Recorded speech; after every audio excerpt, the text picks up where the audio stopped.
Congratulations to Nigeria. I mean, I think we're going to. There's hope to go into the next round. Next round. Yes. Excellent. So get on with it. All right, indeed. Good morning and welcome to KAKAKI Sports. Well, like Kunle said, a lot went down during the weekend, and we're here to break down into some of those activities.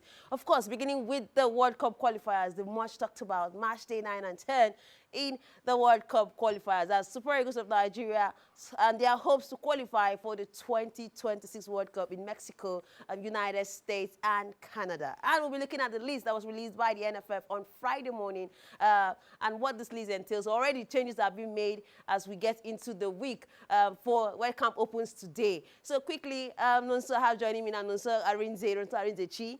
He's here joining me this morning, and we'll get to dissect this list. So good morning and welcome to KAKAKI Sports. Good morning. Thank you for having me. All right, so I mean, you saw the list on Friday. Everybody woke up to this list and like, okay, now we know who are going to take on the final laps of the qualifiers. Yeah. But now, from your own perspective and your own take of the analysis of this list, do you think justice has been done? Looking at especially again the changes that were made in late Saturday, talking about Zaidu Sanusi coming in for Bright Osai and also Uche Christiantos coming in for Chris Desas. Yeah. Anyway, the league speaks himself. No surprises.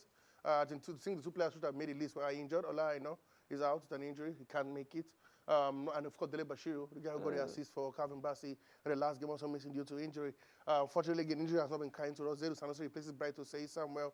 Uche Christiantos replaces Cyril Desires as well. And as I speak to you right now, one man is injured, Felix Ago. But I still waiting to see whether he would also be replaced in that squad. But again, it picks itself. But my issue is, come on, why go with 4 midfielders?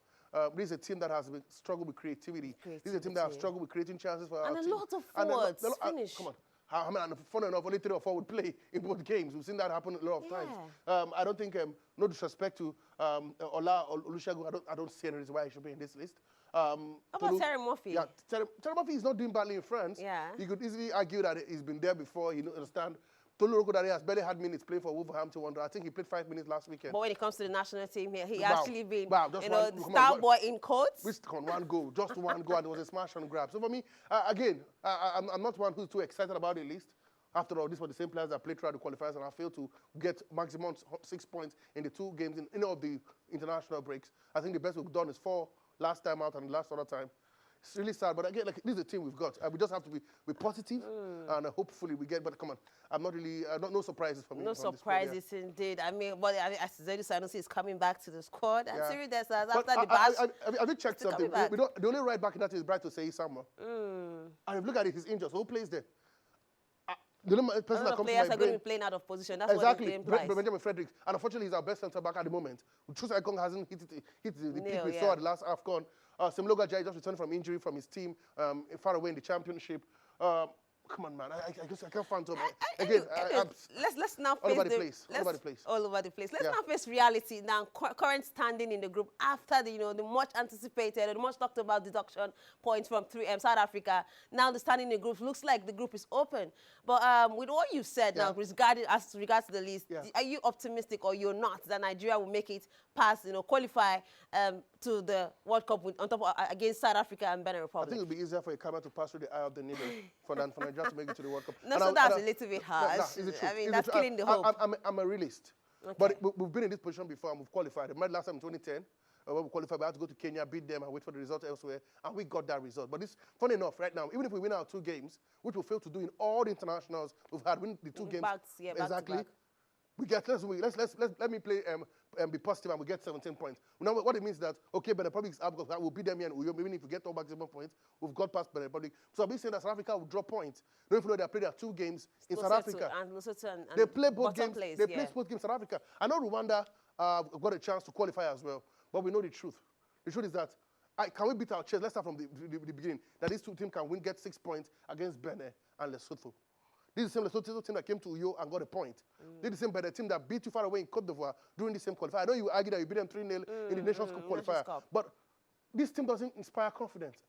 And that's the truth. I want to be positive. I want to believe. Come on. It will be an absolute disaster for Nigeria to miss the World Cup back-to-back. I think it's going to be a big blow to the sporting ecosystem, not only in Nigeria, but in Africa, because in quote, China or Africa should be at the World Cup in USA, Canada, and Mexico. But it is what it is. But again, keep our fingers crossed. Let's see. I'm all about getting our job done. Get the job done. Win the 2 games, and then we'll see where it goes. We'll see where we can take it from there. Absolutely. We'll now look at the table later on and talk about then it. We can then look behind our shoulder and see what's happening there. What's happening there? Exactly. All right. Well, anyways, the camp opens today for Nigeria Super Eagles ahead of the qualifiers against Lesotho in South Africa, and then they'll be coming back here to Uyo to play their final group game. Hopefully, it will be maximum 3 points, maximum 6 points in both games. But now let's move away from the Super Eagles, of course, to the Under-20 World Cup ongoing in Chile, where Nigeria shockingly have progressed against all odds, have progressed to the next round of the competition. That is talking about the Under-20 FIFA World Cup. Beating and playing out a 1-0 draw there with Colombia in your final group game. And so I know you didn't believe that this was going to happen after the first loss to Norway and then getting into the second one and getting all 3 points. But Absolutely. now they finally qualified. I mean, qualified is written there. Does it change my perception? The answer is no. I'm not still convinced with this team under Ali Zubero. No, first of all, you know I'm a fan of Ali Zubero. Yeah. I watched his team play. The first time I watched his team play was in the FA Cup final when he took El Kanemi, a championship team, playing the NL to beat the team in the Premier League and win that game convincingly. But since the AFCON, they've been one problem Nigeria has got. We've been firing blanks. We're not scoring goals from the AFCON. We managed by the skin of our teeth to get to the World Cup, and it's been abysmal. Come on, let's be sincere. First game, we were beaten by Norway. Who is Norway in cadet football? Yeah. It is a sin of football to lose to Norway, and then you manage by stroke of luck, 90 plus 3 minutes, get a penalty to win against. Come on, man. And then Saudi Arabia. Saudi Arabia in world football, and then they beat Argentina in the last game. Come on, so the ratings are up. Wow. World champion. But the truth remains, man, I'm still not convinced. I watched them. I woke up to watch them, and I'm still not convinced. There are a lot of things that need to be done. This doesn't look like the 20 team of the Nigerian team of the Nigerian descent. Remember the under-20s of Taiwo, Mikel Obi, Chinedu Obasi, Ambrose Van Zeke, under Samson Siasia.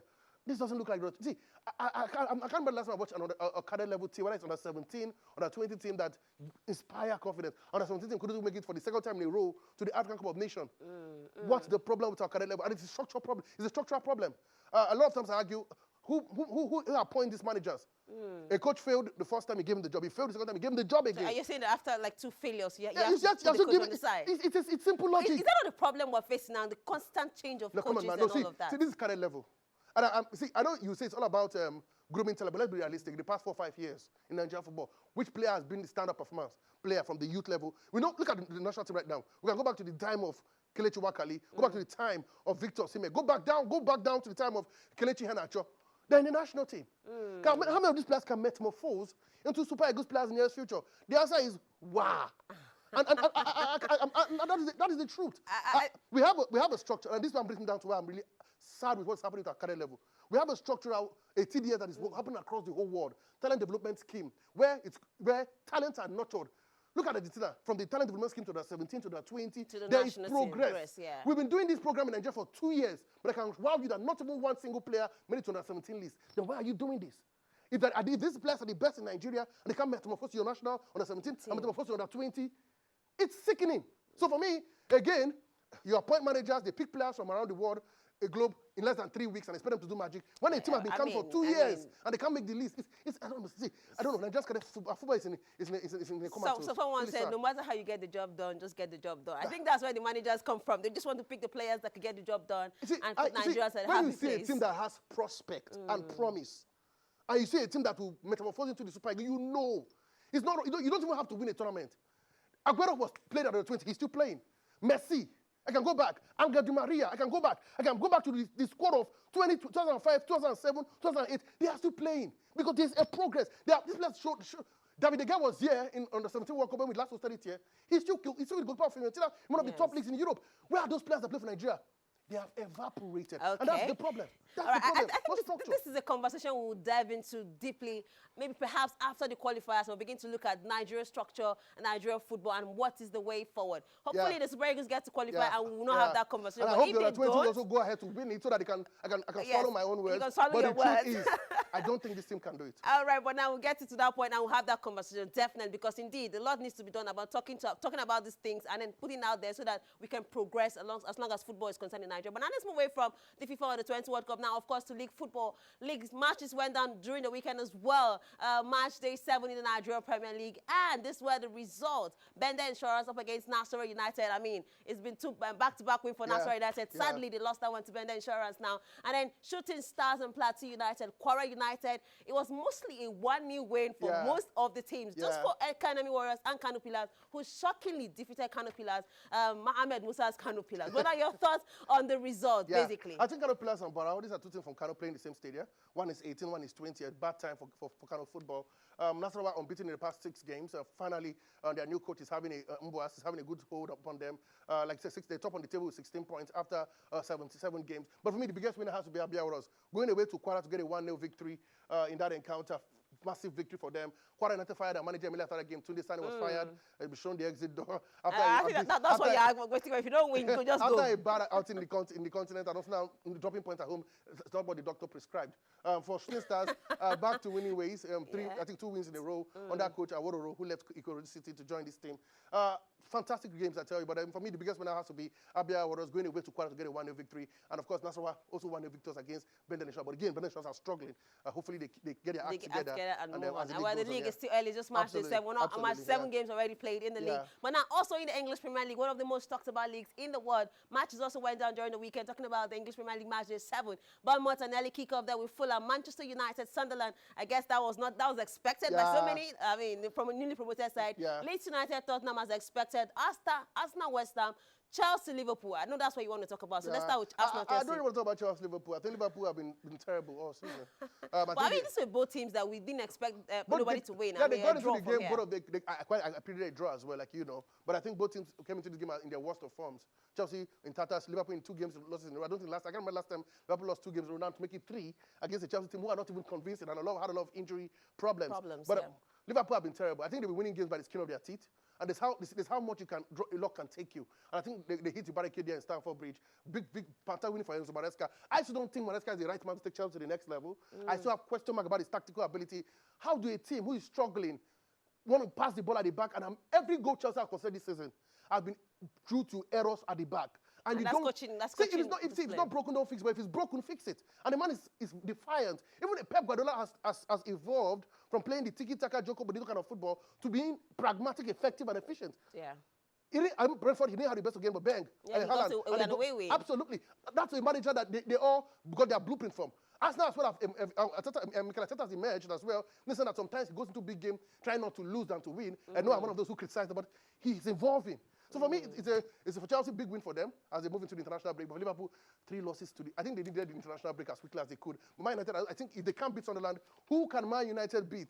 But the good news is that Arsenal sit on top of the table. I don't think the likes of Roland would like to hear that. But I mean, it was expected. Absolutely, yeah. But Arsenal top of the table, I think that would be good music to the ears of all the gunners around the world. All right, indeed. Thank you so much, Nonso, for coming in so early to share your thoughts with us on Kakaki this morning. We do appreciate. But yeah, matches again I have to look forward to this week. And then, like we told you